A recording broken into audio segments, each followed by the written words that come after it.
Assalamualaikum dan salam sejahtera. Pada hari ini saya akan membentangkan pelan pembangunan Bandar Johor Bahru pada 30 tahun akan datang. Johor Bahru terletak di posisi amat istimewa dan strategik di selatan semenanjung Malaysia. Tidak hairanlah ia menjadi pintu masuk paling popular dari selatan sehingga mendapat julukan The Southern Gateway to Peninsula Malaysia. Johor Bahru yang dahulunya dikenali sebagai Tanjung Puteri asalnya adalah sebuah perkampungan nelayan Melayu yang diasaskan pada tahun 1855 oleh Temenggung Daing Ibrahim. Sultan Abu Bakar kemudian menamakannya sebagai Johor Bahru sewaktu baginda mengisytiharkan daerah ini sebagai kota kerajaan pada tahun 1866. Berikutan peralihan pusat pentadbirannya dari Teluk Belanga di Singapura ke bandar ini. Sejak itu, Johor Bahru terus berkembang dari kegiatan perikanan kepada pertanian termasuklah teh dan ladi hitam dan melangkah jauh lagi dengan menerokai bidang perindustrian.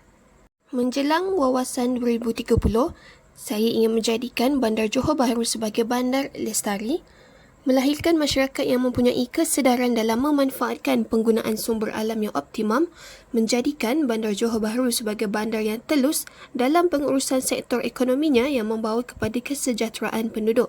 Akhir sekali, menggalakkan pengurusan bandar yang sedar akan penggunaan ICT dan kemajuan teknologi. Seperti yang telah dipelajari dalam kuliah, Sustainability Development Goals yang dikeluarkan oleh United Nations ini dikenali sebagai SDG yang telah digubal atas tujuan membanteras kemiskinan, memastikan masyarakat hidup dengan aman dan harmoni menjelang tahun 2030 dan seterusnya untuk memastikan bumi berada dalam keadaan bersih tanpa pencemaran. Asas pembangunan ekonomi mapan ini telah ditumpukan kepada 3 sektor utama iaitu alam sekitar, pembangunan sosial dan juga ekonomi. Dengan ini, saya telah memilih Bandar Johor Bahru untuk dikongsikan dalam pembentangan ini. Dalam rancangan jangka pendek, saya mencadangkan agar kelestarian alam sekitar ini ditingkatkan melalui pelaksanaan program alam sekitar yang memberi tumpuan kepada pengendalian sisa pepejal yang lebih teratur. Usaha ini dapat dicapai melalui pelbagai teknik yang boleh dilahirkan untuk menyokong kawalan sisa berlebihan. Ia dikenali sebagai peraturan 3R iaitu mengurangkan, menggunakan semula dan kitar semula.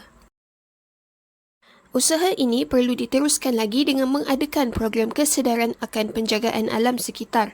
Usaha ini perlu dimulakan dengan penerapan konsep 3R sejak prasekolah supaya timbulnya kesedaran untuk menjaga alam sekitar ini sejak kecil lagi.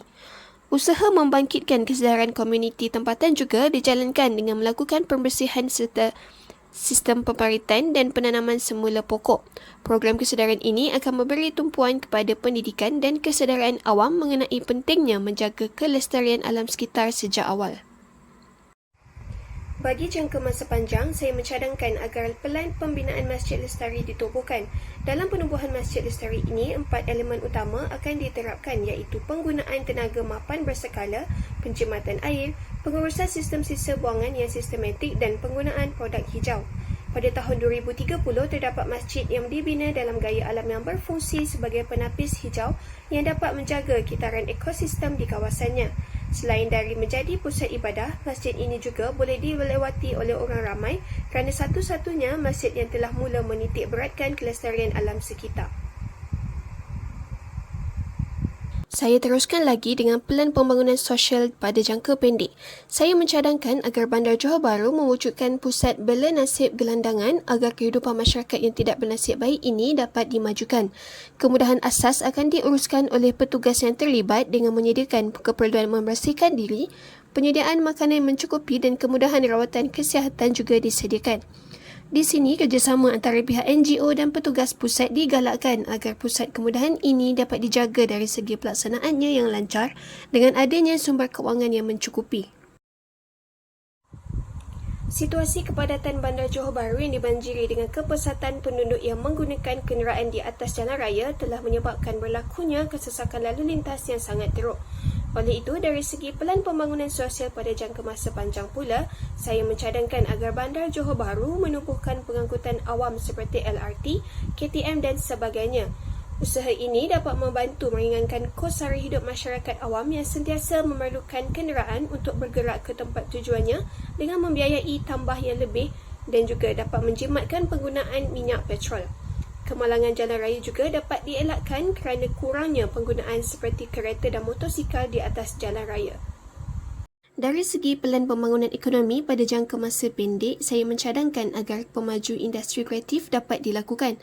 Untuk memelihara industri kreatif dan tradisi kesenian yang pelbagai ini, semua kanak-kanak harus mempunyai peluang untuk mempelajari instrumen, melibatkan diri dengan seni dan mengembangkan kreativiti mereka.